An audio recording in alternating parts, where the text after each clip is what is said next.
Long green pepper. Woo! Wow. Woo! Do you want to give a shout out? What part of the Philippines you're from? Most of the time when you talk about Filipino food in New York City, people will point you to Queens, New York, and that's definitely true for the traditional stuff. But these new Filipino spots in the city are doing something you've never seen before.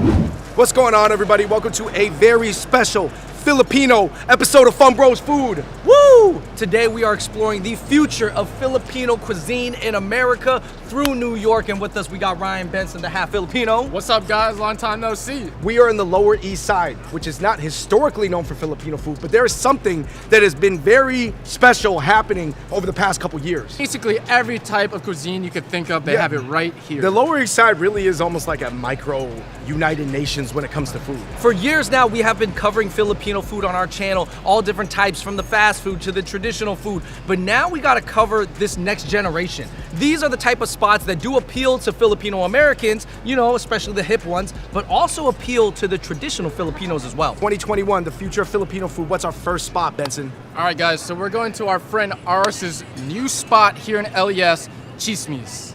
It's actually a Filipino word for gossip, which, you know, a lot of titas and would gossip over food. Like, that's kind of like the culture you're trying to, yeah. Gossip. Gossip. Did you see who Ryan brought back to the family dinner last week?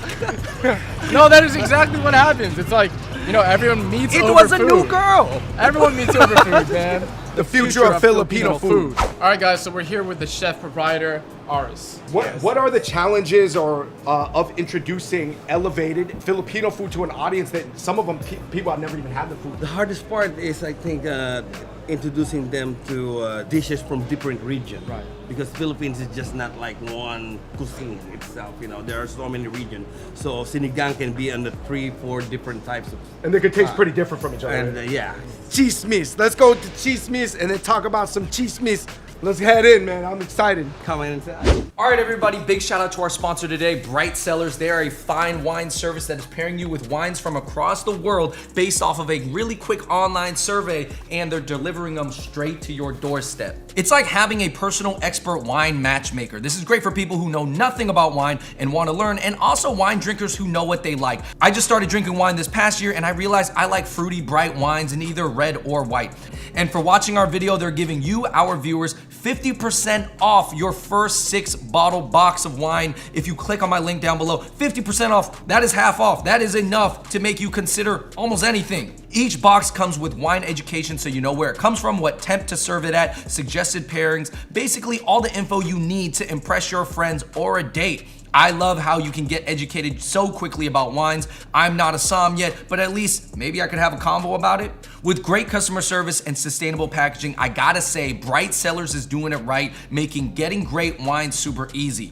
Some of the wines they sent me that I'm super excited about are this Humdrum, which is a Viognier, this Batik, which is a Chenin Blanc, and this Watchkeeper, which is a Verdeo. And they're all very bright and light and cut the fat well. And since we're eating Filipino food, such as kare-kare, which tend to be a little bit on the heavier side, a light-bodied white wine would work perfect for the food at Chismis and Mama Fina's, for example. But again, don't take my word for it. You should just give it a shot and try it yourself by clicking on the link down below. Leading off here at Chismis. Okay, guys, so we have isao, deep fried like pig intestine, and then it's usually given with a dip called suka, which is a vinegar-based dip, very commonly eaten with beer. Isao. It's a good drinking food because it's salty, it's fried, it makes you want to drink beer. All right, you guys, we are looking at bone marrow sinigang, short rib kare-kare, and that is This- intestines again. Snout and ears. All right. So let's start off with these, man, because these are, this is like sinigang like I've never seen. Yeah, I've never seen sinigang like this. Can't wait to try this. Let's prep it. Should we get some of the bone marrow, guys, Yo, first? scoop that with a knife. No, oh, I'm already in here with the fork. Oh, you're gonna take a lot. Try the sinigang with this. Oh, There we go. Woo! Look at this. Look at this. This- Bone marrow going onto the That is some ribeye. juicy gossip. Bone marrow sinigang. Oh, wow. Wow, bro. The tamarind really comes out in this broth, but it's super balanced. The dipping sauce. Wow, you dipping. That sauce. I gotta try a little bit. This short rib from the sinigang with this, with a little bit of bone marrow melted in to give it that creaminess. 5 out of 5, hands down. I'm not saying that just to say it. That's a 5 out of 5. I mean, Wow. Banger. Yo, that was so good. That How was was it? Ryan said it was better than his mom's. It was better than Did I beat your mom? You did. I beat You beat your mom. Sorry, mom. Yeah, sorry, Mom. I mean, listen, my mom's sinigang is amazing, but this, it just takes it to the next level. Woo! Wow. Woo! Oh no! We're moving on. Ryan, to reference, you had a funny moment in another video with the bagaon in the sense of you like a lot. I like a lot in it. It's like how my aunt used to make it for me. It was her favorite dish growing up. And guys, it's been portioned out already, so this is how you're supposed to eat it. Yeah, you guys gotta get messy. Come on, man. It's still Filipino food, right? We can still right. get messy right now, right? right. We still got our hands dirty. That's right. Short rib kare kare. Oh my god. It's unbelievable. The best kare kare I have ever had. I love it. It has that peanut flavor, but it doesn't taste like peanut butter. Yeah. And it's just working so well on that short rib. Now, Aris, would you say this is kind of like your take on a sisig? Pretty much sisig style, but we call it dinakdakan. Dinakdakan. Hey, this is Ilocano food, guys. Oh my god. Wow, I love that. For me, I'm going with the bone marrow sinigang for me. See, the kare kare is the best kare kare I've had, but this dinakdakan is out of this world. I gotta roll with the Nocticon and then the kare kare tied for my favorite, man. Aris, I gotta say, man, I think Chismis is setting a new standard for new Filipino restaurants, man. Thank you. Oh my goodness. Thank you for having us here. And you guys, we are continuing on our new Filipino Food Crawl 2021, hosted by Ryan Benson. All right, you guys, next up on our modern Filipino food crawl through the LES East Village is Mama Fina's. Ryan, where we at? So Mama Fina's is known as the House of Sisig. They've been serving up different varieties of sisig since they've opened in New Jersey in 2004. Like the demographic here is a lot of students, locals, family. Like my mom knows Mama Fina's back in Jersey. We're gonna try different types of sisig. Okay, so you're here. What do you think about all the different varieties of sisig that they have here? Is that traditional? Is that something you might find in the Philippines? You'll probably find something, but because this one is mostly catered to the New Yorker taste. So, but this is the closest that you can get in terms of like sisig and all of that. So especially like the boneless sisig or the pork, those are like, yeah. What is your favorite sisig? For me, I'd go with the bangus. Yes. Oh, what do you want to give a shout out? What part of the Philippines you're from? From Calabang. All right, you guys, we are here at Mama Fina's. So we have the sisig pusit, which is the squid sisig. Sisig what? Pusit. Okay. Yeah. Yeah? Yeah. Yeah, I'm 15. You're gonna make that joke, huh? As you guys know, sisig is usually used from like leftover parts. It kind of originated from a Navy base in the Philippines because they were able to get pig heads for basically free. Here we have laing, which is shredded taro leaves with, it usually has coconut influence in it, and then we have the crispy fried galanga, which is like baby crabs. Is it interesting to see these things represented in Manhattan? Yeah, I think it's really cool, and it kind of speaks to how diverse like the cuisine, the Filipino cuisine can be. And you know, to that note, like everywhere that we've been going here today, like there's been a different crowd of Filipinos coming in and out. Sagot gulaman, which is gulamon, which is like the Filipino version of like boba. Squid sisig. Wow. It's got this really cool crunch to it. I might personally like that better than the pork one. So if you guys look really closely, you can see the little pieces of squid right there. That's the tentacle that's usually like kind of purple or dark colored. And it's really fried to a crisp. So this is the crispiest squid I've ever had. Laing. This is like the Filipino collard greens. That's good lying. Wow. Mama Fina's would be more your traditional fare, and I think that's why you see a little bit more people from back home here in Mama Fina's. And obviously they put a little bit of a twist on it by making it like squid, but everything else is pretty much traditional. Crispy galanga. AKA fried crabs. But this is really good. It goes super well with that vinegar-based sauce. I mean, you can't go wrong. The food here's been The food at Mama Fina's is good. it's really good, and I mean they've really upheld the standards that I remember back in Jersey. This drink is very sweet. It almost tastes like a sugarcane drink. Super well with all this fried food. Kind of helps cut through that fried like fattiness a little bit.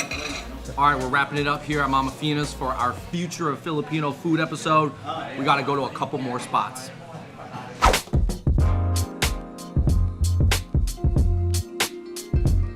All right, you guys, we are on the world famous McDougal Street right now. There's a ton of ethnic street foods, comedy clubs, the comedy sellers here, and of course, what are we in front of?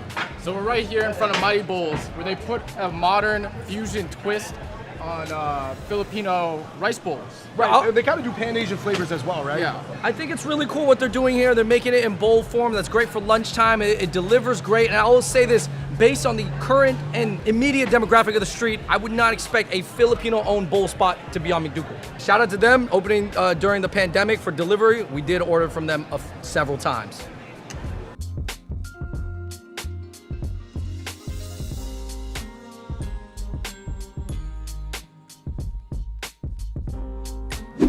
This one is from Manila. It's called the Manila because, why is that? Because I know this is called lechon, right? Yeah, the lechon kawali.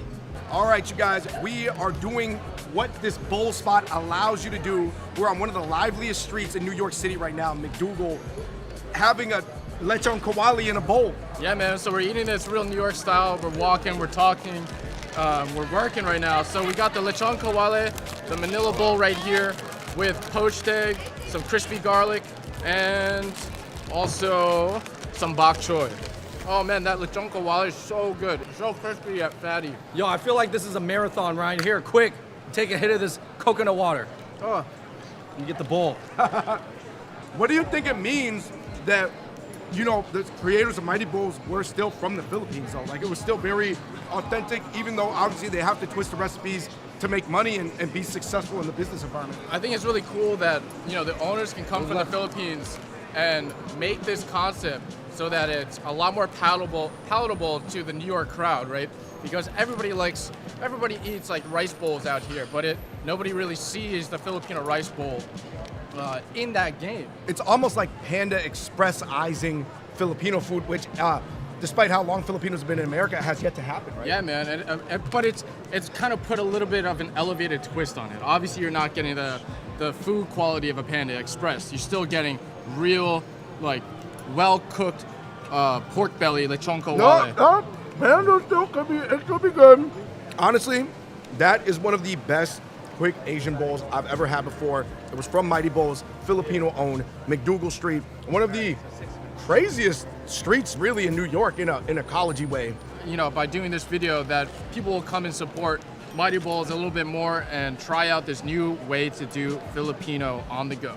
Filipino bowls. On to the next spot. Okay, now we're here at our last spot, Cabecera on Allen Street. This spot is really like a Filipino hub of culture, food, desserts. They have hot food as well. Oh man, this place is like known for serving merienda type snacks, really elevated desserts and slushies and drinks here. And you know what they do that is similar to our last video in LA's historic Filipino town is sometimes, not today, they have almost that dollar hit style of Filipino barbecue skewers. So Yeah. on Saturdays and Sundays, they have a pop-up here that comes in and they do the barbecue right outside. Guys, come check it out. The food is unreal. The dessert trend has been on the rise, and this place does dessert right. Let's check it out, Cabecera.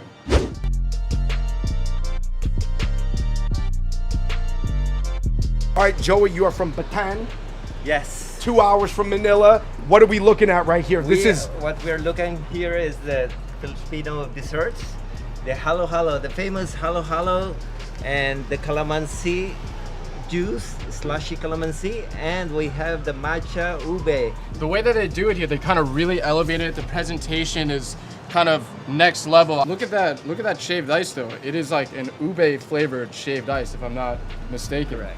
Cabecera halo halo. It's honestly the best halo halo that I've had on any of the food series that we've done. Ah, Thank you. Hey man, kudos to you guys, man. All right, man. Like we said, they're bringing all types of stuff to the Lower East Side. Halo halo. We got the calamansi juice right here, and then we got a little bit of a fusion item right here. This is an ube matcha. Super, super fragrant. Tastes really good. Has a nice tart citrus to it, but it's still sweet. Bring you guys the cassava cake and the biko. Cassava is a traditional Filipino dessert. and it's made of grated cassava, coconut milk, and Which one's the cassava one? This one. Oh, okay. Cassava's what they make bobas out of. Yeah, yeah. Alright. It has that QQ, and then they finish it on top with some custard. And this is a biko, which is a sweet rice flavored with purple yam and coconut flakes on top. You gotta try some of this. It's super well balanced. It's not too sweet. It's like super glutinous from the rice. Oh man, for me, I'm gonna go with the biko. Yeah. The biko, this is so good. Something that people are familiar with, like the mango sticky rice at a Thai spot, Exactly. but almost with more focus on the rice, obviously because we're missing the mango. Was it always a goal of yours when you came to America to showcase sort of Filipino culture and show what you guys bring to the Milo or Right, potluck a that lot of America? the Asian foods are already on the mainstream. Japanese food, Thai. Now it's time, we bring in the Filipino food and the Filipino desserts to the mainstream. What do you think of all the other Asian cafes serving ube, even though they're not Filipino? It's okay? It's okay, but this one is made from scratch. Okay, all right. It's okay, but he just wants to let y'all know the ube, they made it from scratch. All right, Joey, what are we looking at here? Now what we're looking at here are bibingka and the leche flan that we have. Both of these are made here at Cabecera, and bibingka is famous, on the Filipino desserts circle with coffee. It goes very well. It's a sweet rice bread with coconut flakes and sometimes they put egg on top of it. And then the leche flan is it's sort of like you guys' take on It's like a custard. a Spain from yes, Spain? Yep. All right. Joey told me that the Dominicans, the Puerto Ricans, the Mexicans, they really like this version of flan. It's distinct in its own way, right? I think, leche de flan, it comes based from like a Spanish recipe, but the way that they do it in the Philippines adds that little bit of extra Filipino love that you can taste in the food. So, Dude, I like it a lot, man. Yeah. Because you know what it is? I think sometimes, and I respect everybody's thing, like some people use like cinnamon in it, but then you guys are using more coconut. Yeah. And more like the cassava syrup and stuff like that. It's a little bit more tropical. More tropical Asian-y, right? Yeah. Like, yo, Andrew, you gotta try this. All right, just got back. Flan de leche. Joey has been breaking down everything. Why? Flan de leche. From, Well, flan de let me taste it. we gotta give a highlight on. I'm sorry if I'm gonna mess up. I'm gonna murder the city name again. All right, man. I just had to go for a little ride, so I'm a little thirsty. Let me try this machube. Machube. Oh, I kind of like it. It's a little bit of bitterness with the creamy sweetness of the ube, so that's a cool mixture. a lot of bibingas that I've had can be a little bit too dense. This is nice and fluffy, and the texture is really, really on point, and it's not too sweet. Yo, let us buy a trinket, man. We gotta come with us. We're gonna buy a trinket here. What's the one? Cabecera for the culture. All right, so Joey, I got like a budget of $10. I'm trying to spend. What should I buy that's going to be really like Filipino? Oh, well, we have here the Filipino keychains. It's like influenced by Filipino traditional desserts and street foods like Filipino barbecue keychain. Like it's between the chicharron or the Filipino bacon. I think you gotta go with the chicharron. All right. Chicharron, that reminds me of like my Lolo, right? Yo, they did a good job of recreating it. I'm getting the chicharron keychain. All right, so that brings us to the end of our Future of Filipino Food video. Man, what did you guys notice? I noticed that actually all the owners of Sismis, Mama Fina's, Cabecera are actually very traditional Filipinos that are maybe like 40 years old, 50 years old, 60 years old, but have been educated in the West, and they're sort of translating it, but they're not necessarily like Phil-Ams. They're not Filipino Americans. I think it's really cool that these Filipino chef owners are able to come from the Philippines and kind of bring this more modern twist to traditional food that can be more directed towards Filipino Americans rather than just traditional Filipino like fobs coming from back in the Philippines. Well, it kind of like gets all the crowds. Yeah. Because I think the traditionalist obviously gets the people from that country. It gets white people who are interested in like culture and anthropology. And then you also get the Phil-Ams who, have a space to connect with their roots. And I think because of this, it's really starting to drive that food trend. You're seeing Filipino dessert places opening up everywhere. And I think it's really great to see that like people can take our culture and twist it, still have that little bit of traditional kind of like culture coming through, but with that modern twist. Andrew, what do you think it means for like Asian American food? Because, you know, there's a few Asian American spots that were very successful, namely in spots like OC, the West Coast. But it seems like on the East Coast, there's still more with the United Nations traditional style. Yeah, I think New York, when it comes to ethnic food, it's still at that point where they still really want the more authentic version. And that's why the 50-50 fusion stuff in New York doesn't work as well. It's not that it doesn't work, it's just a little bit harder of a sell, and it takes a little bit more context for people It's to more West understand. Coast, Hawaii to think like that, right? Yeah, and you, because people still want to know that it's coming from that traditional place, that's why it's a little bit harder for Chinese Americans or Filipino Americans to serve their food here. I think that having someone who's from there that's just a little bit more westernized, that like maybe studied in the West, studied in America, that has that flair and can do kind of that 80% traditional, 20% American style, I think that's gonna work better even than the 50-50, at least in New York City. So statistically speaking, most Asians living in America are actually still immigrants. Yeah. So you would think that a lot of those immigrants still want some sense that their food is very traditional and authentic.